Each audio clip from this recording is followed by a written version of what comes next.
Mortality impact of loneliness is equivalent to smoking 15 cigarettes a day. This is the Loud Quiet Living the Empty Nest. Hey guys, welcome back to the Loud Quiet, episode 53. We had the chance this week to go do something a little different. We got found out about this documentary that was out through being hosted by the Dallas Morning News. So we signed up for it a while ago. And it was when we talk about empty nest, we talk about saying yes to things. You've talked about that a lot. And I got an email that because yes, I'm one of the few people out there that still subscribes to the Dead Tree newspaper. And there was an email that came out of a movie screening for a documentary. And that alone just sounded, a movie screening. All right, that's something different. And then as we got into it, looking into what the title was, not only is it just, hey, as empty nesters, let's go see a movie. This was something that is meaningful to us as a couple, empty nesters as a stage of life, and to the point that the author and the movie is making to democratic society as a whole. Mm-hmm. And so we went and saw Join or Die. Yes. Here's the poster for it. Yeah. So, and you can see, I mean, this is only a few of the screenings that it has been a part of, awards that it has won. This is based off of Robert Putnam's book, Bowling Alone. Yes, and I have that on the next slide. And I promise I'll let you talk here a little bit. I forgot what year this book came out. Early. So if it's not 2000, it was around I think it was 2000. Yeah, so this is an old book. The movie came out this year. I guess it technically came out last year. Are we calling things that came out in 2000 old? From a book perspective, yeah. Well, you know, when it is a statement about society and a sociological book, then yeah, I would say, because how about this? Think about how much life has evolved since 2000 when there wasn't even, like, you were still doing the T9 text version of texting with a phone. I'd only had a cell phone for 5 years in the year 2000. Yeah. Mm-hmm. And there certainly was not a smartphone at that point. Oh, no. Mm-mm. So. No. Yeah. So, yeah. Premise of the book was that the number of bowlers had gone steadily up. Bowlers on teams. No. The number of bowling lanes occupied, the number of people who claimed to be bowlers had gone up. Attendance in bowling leagues had gone down. And so most, and let's not get too precise with my words here, but a significant portion were bowling alone. And the idea behind it is, are we seeing the decline of collective? Are we seeing the decline of people getting together in a sense of community? Yeah. And we'll get into the details of that, but we went and saw a movie screening. Yeah, it was neat. And, you know, being that the Dallas Morning News headquarters is in downtown. Yeah. You know, we left here at 3:30 so we could get down there and eat, because it started at 6, wasn't going to be done till 8. And I was like, when do the old people eat? When do you eat? Sorry, I don't eat at 8 o'clock during the week. Sometimes, like last night, that did happen. But yeah, so I said, oh no, we're getting down there so we can eat. Found a neat little tavern. Well, I want to talk about the tavern. Didn't we initially like, well, we could like pack sandwiches or something? Like, it's like we're some country bumpkins driving into the city with our picnic basket initially. Thank goodness we got away from that idea. Yeah, so, you know, it's in a part of downtown that has not seen the resurgence of a lot of entertainment and things yet. It's coming that way. You can see it creeping that direction. Yeah, but we did find a little local tavern that so if you're in Dallas and you happen to be in downtown near the paper, I don't know why you'd be in this part of downtown other than the paper. There may be other things, but Harwood Tavern was a neat little place. Super friendly staff. The tater tots are some of the best I've had. They were good. So we did that. And I really didn't even, you had told me about this movie. You just said, well, because when you sent me the email about it, I clicked on it and it said, "Oh, this event is sold out." So I didn't even and it wouldn't even go to What it was. what it was. So I didn't even really know. All I knew is that it was about being a part of something, or it can have, if you're not a part of something, how that can have effects on your life and longevity of life, which is actually what, Yeah. and we can go back and talk about the movie more, but the Surgeon General was in this documentary, and I'm sure most people saw that report. It came out in 2023 that said, the mortality impact of loneliness, and I'm assuming, it's loneliness across the board, and he even talked about how it's affecting the kids now too. Mm-hmm. But adult focus was what I think a lot of this is. So the mortality impact of loneliness is equivalent to smoking 15 cigarettes a day. Yeah. So basically, it's saying you can die from loneliness, Mm-hmm. In just fact, like you can die from cancer caused by smoking, or any of the COPD, any of the diseases that go along with smoking. and I would say keep going to the next line, right? Yes. It was, in fact, greater than the mortality impact of obesity or sedentary living. Mm-hmm. And so while we're not talking about the Surgeon General's statement about loneliness, I think a lot of us have felt that intuitively, that our life is lived at a lower quality when we're alone. I don't know that I fully appreciated how, not only at a lower quality, at a faster rate of termination if you don't have community. Right. And for some people it's not, it's not their choice. Things happen that cause you sometimes to be alone, Correct. to live in your house alone. But the point is that you need to make a concerted effort to get out and join clubs, community. Clubs were the big focus of this documentary that we saw. And because that's what it started with, was the bowling leagues, and how he saw a decline in that, and how it just across the board in the past 50 years, the participation in any kind of club has gone just down, and it's causing people, the correlation between that and some of the things that you learn being in community and clubs are also waning. Talking about the idea of, in a club is where you learn how to cooperate. It's a place where you learn how to have a discourse with people that may not agree with you. The club has already an affinity, but inside of it, there's anybody who's been a part of any organization knows that you end up disagreeing, even inside of an organization that has an affinity. Right. And so, how do you navigate those disagreements? How do you stand in front of a group and give a speech? How do you stand in front and lead folks? How do you organize in such a way to give back to the community, or organize in a way to just get things done? And I think also a big part of that is also taking care of those inside of your group and organization. And, it ran the gamut. Like, the studies were on the PTA, how, and there was a teacher actually in the audience who said, "Oh, we have lots in of the parents." audience of our screening, Oh, yes, just in to be the clear, in the not in the audience. movie. Yeah, sorry, in the audience of our screening, because at the end we got there was a little conversation. She said, "Oh, we have lots of PTA members, but at each meeting there's probably 10."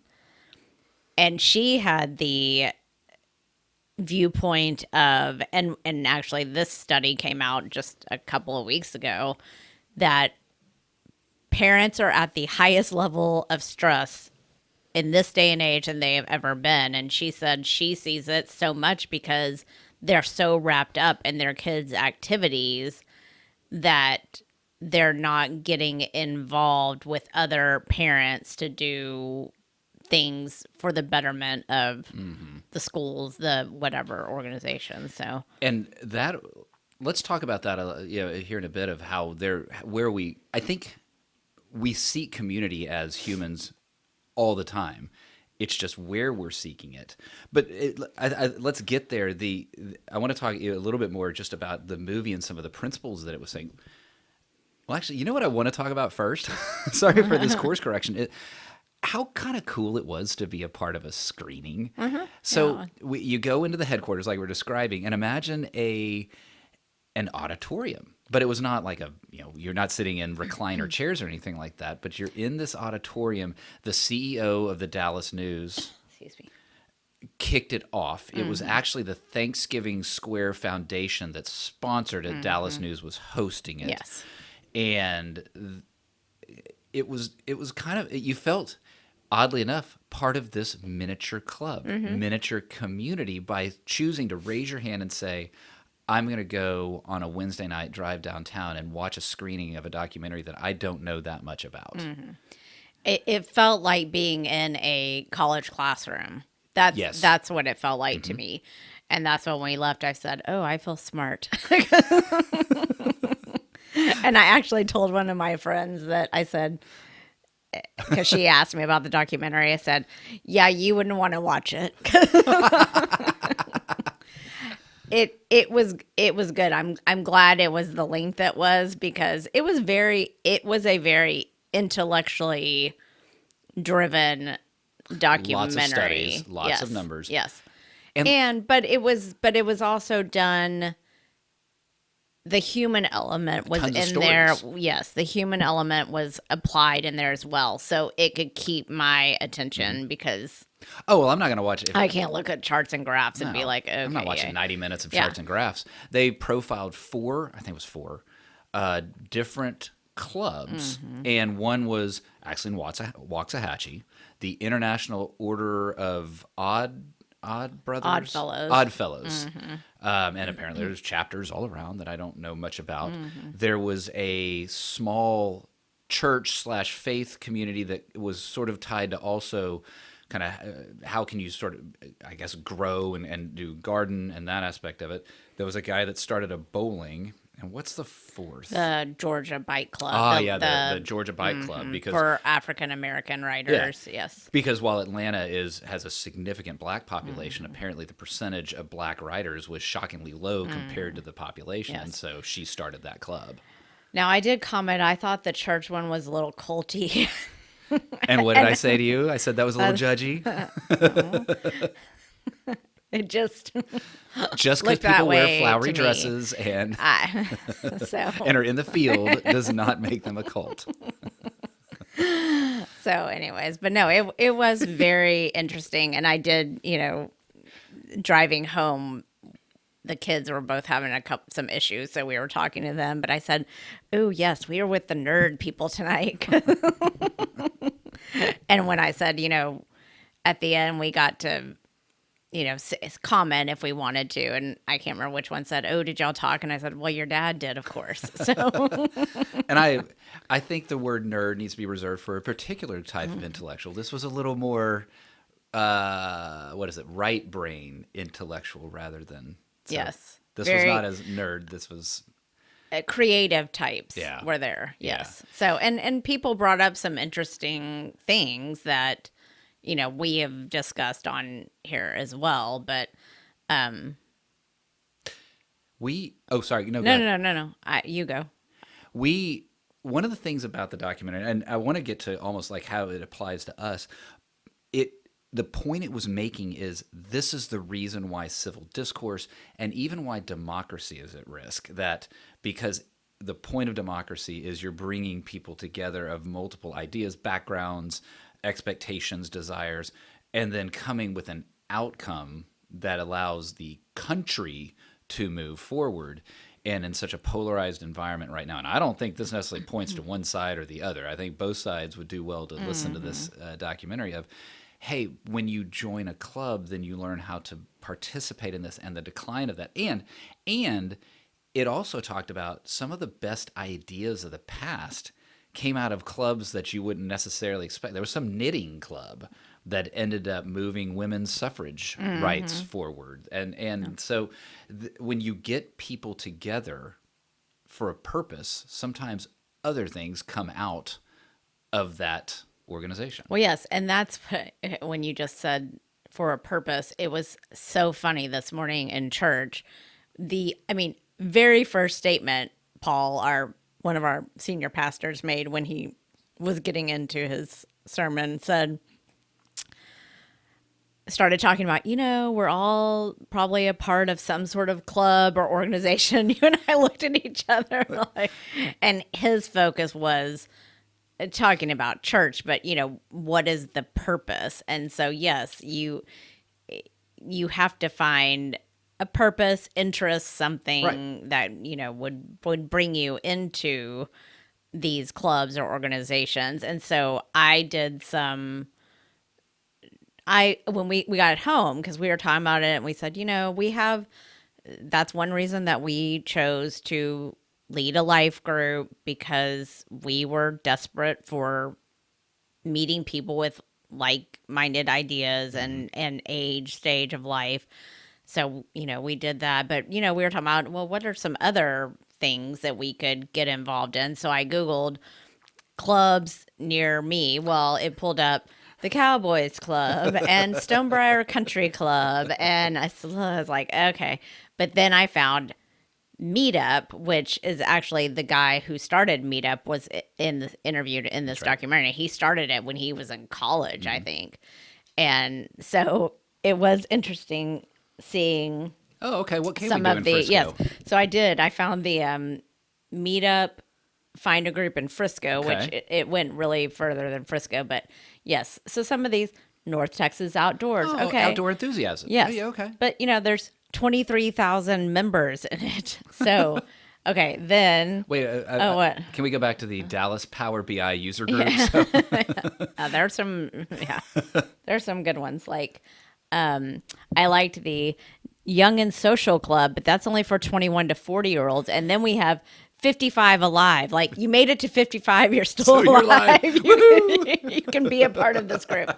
Now, the Social Club 21 to 40 has 6,020 members. The 55 Alive, only 829. Well, So, there's not as many of us it's out not like there. you're adding. Oh, I'm not over 55 yet, Yeah, so I couldn't even be in that group. It's not like you're adding numbers as you age. Yeah, so what?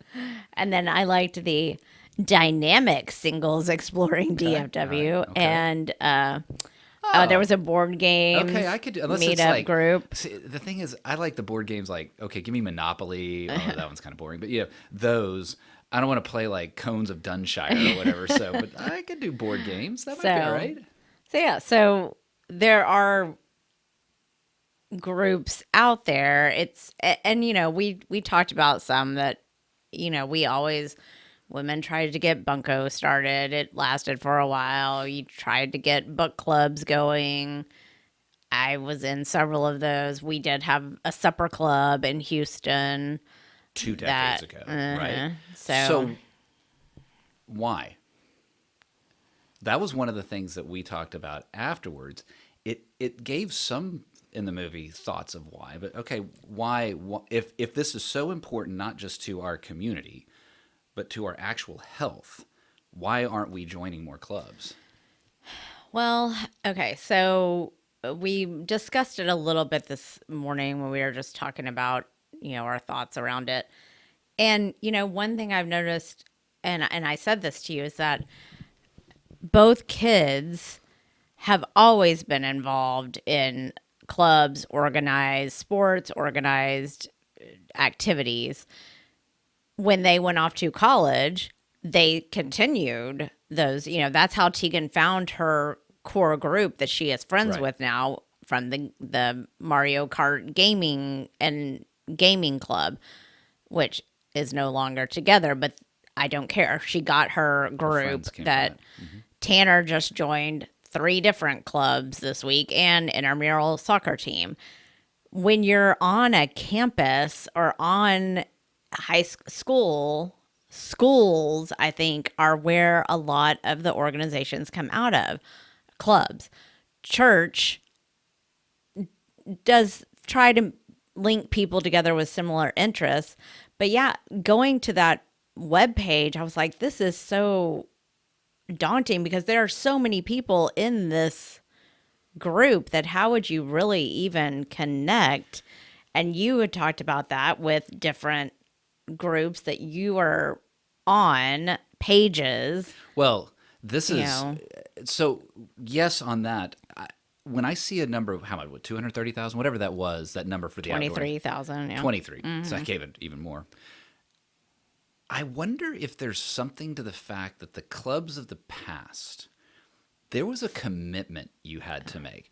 And now Putnam, the author behind, and I don't know where the directors are from, but Putnam's definitely from the Northeast. And when I think of Northeast, small town in Maine, when you drive into the town, you see the Rotary Club, the Kiwanis, all of the Yeah. different the clubs that I don't recall really being a big part of our growing up down here. So I wonder if there's some regionality to that type of club. I think that when you've got, oh, I can just click and I'm a member of this, that's not the same as on Tuesday night, I'm going to go do something outdoors with these people. And I wonder if it's, one, just the simple commitment. I clicked it, therefore I'm a part of it, and I feel like I'm part of a community, but I'm not. There's no money involved. And so I wonder if dues, if forcing dues creates a deeper level of commitment. Yeah, maybe. I have no idea. I Yeah. just thought of that. The commitment thing is a huge thing that we've seen. And case in point, 140 people signed up to come to that screening. And sold it out. As Yes. a result, people Yes. could not so get that tickets. people couldn't get tickets. There were maybe 35 people there. Yeah. And so that just shows you right there, and some lady said, yeah, well, now restaurants, will charge you. We talked about that too for not showing up for your Right. reservation. So I just think there's not consequences anymore to a lot of, Right. oh, I'll be there. Oh, then no, I don't show Oh my up. gosh. So You know how I love to read. There's a part of me that's very much like an old woman, and I love reading my columnists. I love my Dear Abbeys and my Miss Manners and all that. And it is a recurring theme multiple times a week around RSVPs and people not. So without going down too deep down that path, I think there's there's the lack of shame with not holding yourself true to a commitment.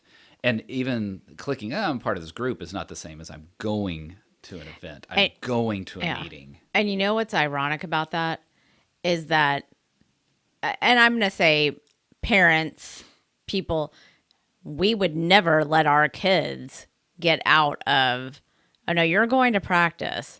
But again, Yeah.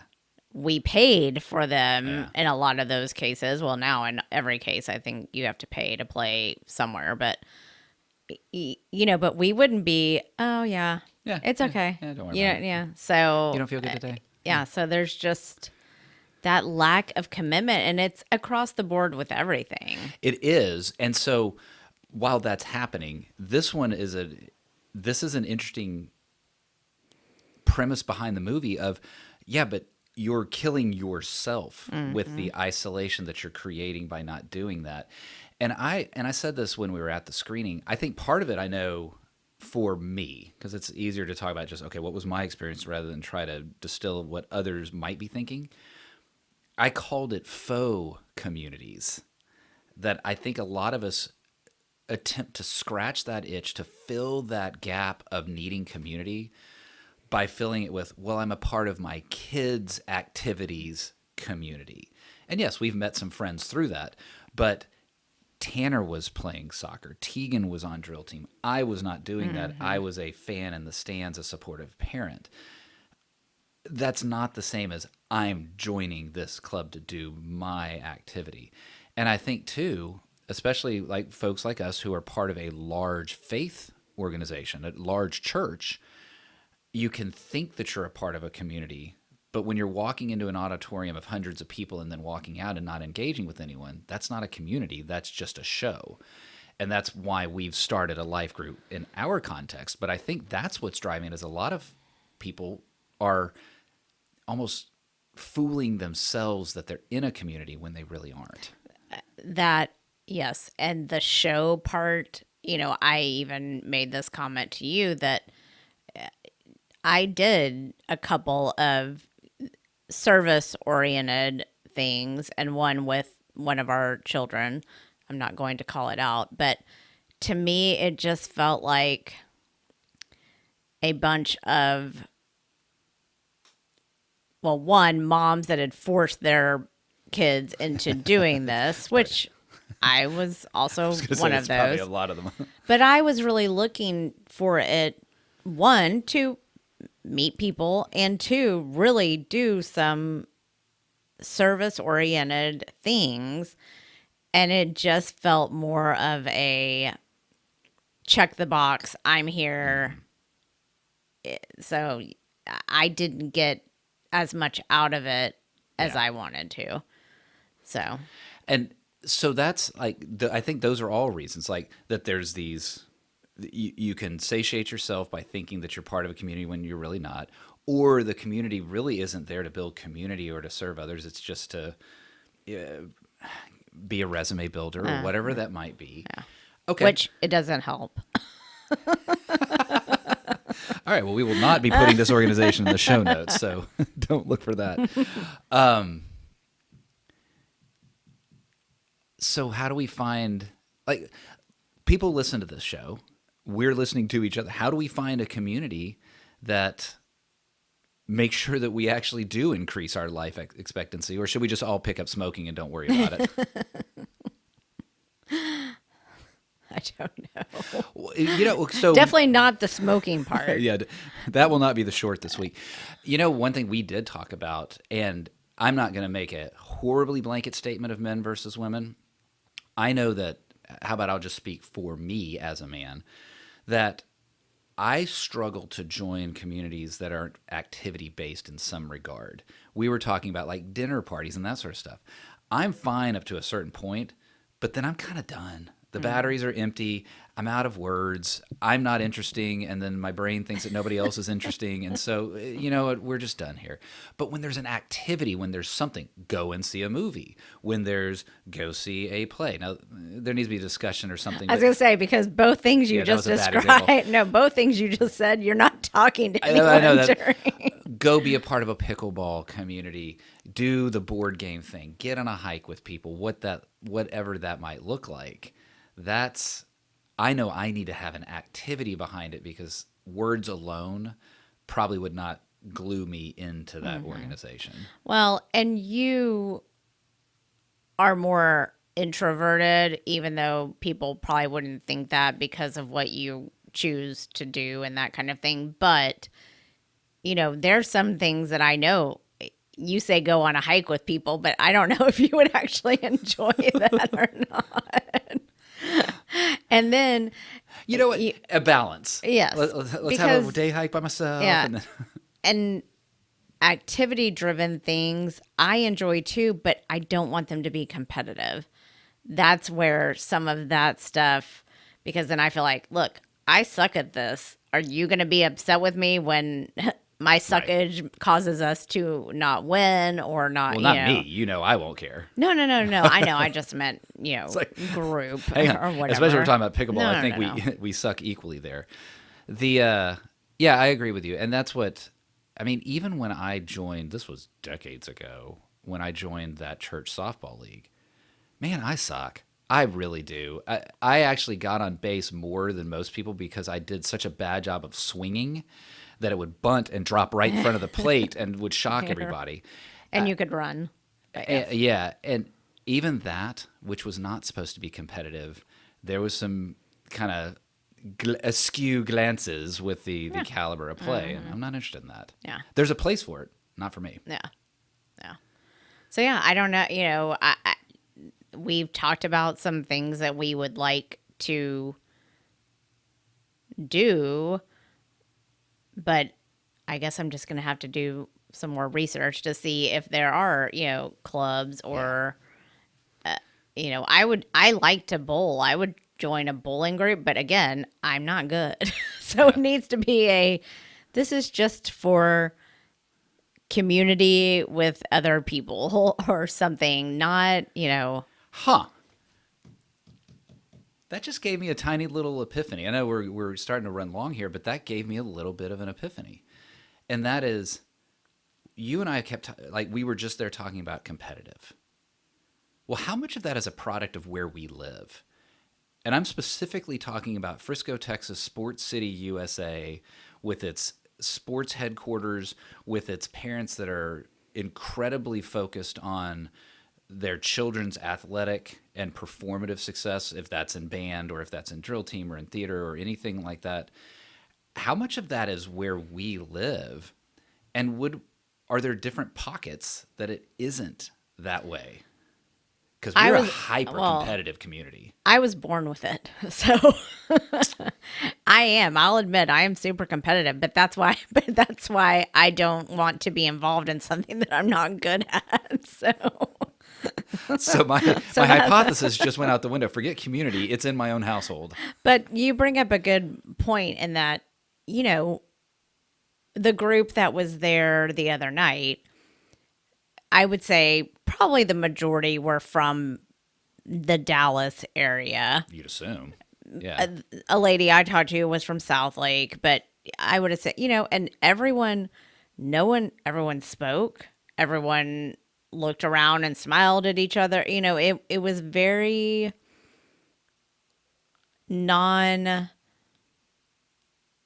walking into a room where no one. It felt friendly, but because we were all there for the same purpose. Reason. And so, it was, but even it would be very interesting to see if different pockets, like you said, of areas would be more inviting, because that's another thing I found. Some of these organizations and clubs, one, it's hard to get into, right, and two, they're not very inviting once you do get in. And I know that that's true. I know the experience you've described. I know that there's also a risk of self-selecting or self-believing your way, not you, the general, your way into that scenario. That if I perceive I'm walking into a room that's going to not be welcoming, then I'm going to be standoffish to protect myself, which then someone probably looks at me and thinks, well, gosh, he's not welcoming, and it just reinforces itself. And I think especially at the Empty Nest, you, me, Clancy, and we, the Empty Nest community, just have to say, screw it and do it. And if I'm worried about this group being competitive, fine. That's their problem, not mine. Oh, gutter ball, Is that another coffee mug? Screw it and do it. I bet you that's at Spencer's Gifts already. I was going to say, that one could go a lot of different ways. You could put that on coffee mugs. You could put that on all kinds of things. Yeah. There's already all sorts of bachelorette party gifts that are being printed with that on it. So we'll see. Maybe, we bantered about some things, so we'll see where it goes. I'm going to put a challenge out to folks. We say this almost every episode. One, thank you all for the community that you are there. But I'm going to specifically say, if you're listening to this, if you're watching this, what clubs are you a part of, or what clubs do you want to be a part of? And I'm saying it very selfishly.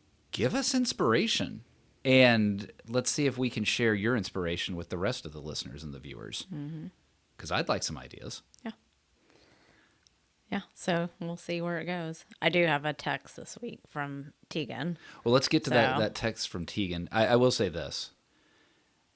As far as a new activity, I would definitely recommend find a screening. I mentioned to you, I want to. There are so many of these film festivals that I read about in Dallas and others, and I don't know if the movie's going to be any good. Who cares? Just go, and who knows what. So that's one thing. So there's my idea. I contribute that to the community. Go find a screening at the Dallas News. I bet you they start doing more of them, actually. Well, and it would have been interesting, because the CEO even said, this is a group right here that we've just kind of created. And so it would have been interesting for them to, hey, here's y'all came to this one. Here's the next thing we're doing. here's the, to keep, and they were marking us off as we came in. So they have the info. That's brilliant. If So- they haven't, they probably have, but maybe email an old, is it Graham? Whoever the CEO's name. Moise. All I remember his last name was Moise. Okay, well, I may be emailing Mr. Moise with this idea because that would be kind of fun. When you see that teacher behind us, I guarantee I'd recognize her. Hey, I saw you at the last one. Yeah. And that repetition breeds familiarity that would allow us to build a little community. So there you go. See, I can have the ideas. She may not want to join, but no, I would. Those people are all fine. So I put this.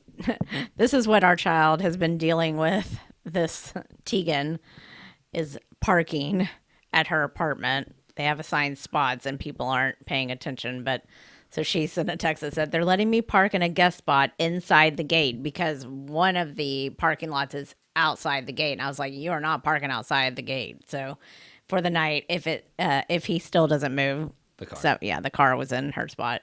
And she said, they can put a sticker on his car, though, to say this isn't his spot. So I was like, oh my gosh, is it going to be one of those big stickers that you can't get off? It's going to be the big orange warning sticker. And then I was like, oh, Lord, is he going to come slash your tires? Because, I mean, at least he didn't get towed. So because that's how they handle it. They just tow the car. Yeah. I don't know where they put it, but they just tow the car. Oh, it goes to an impound lot. Yeah. $250. Gosh, do you think it really? Oh, yeah. Oh, yeah. Well, it's the tow company. Yeah. That's how they get the apartment complex says, "Hey, tow company, here's a car for you." And it's been an issue at all of the apartments there this year. So yeah, it will. But that's just what she's been dealing with. And what I like is it's an example of she's handling it. Yes. Oh yeah. She calls us, she vents, the normal things. She's not looking to us for advice, and even sort of chafes when we reflexively offered some of our advice, which was a good lesson for us. Well, I just liked when she said, "No one's in my spot, so I'm racing home real fast." I was like, "Okay, no, we don't need traffic. Calm down." So there you go. All right. Well, thanks for joining us again on another edition of The Loud Quiet, Living the Empty Nest.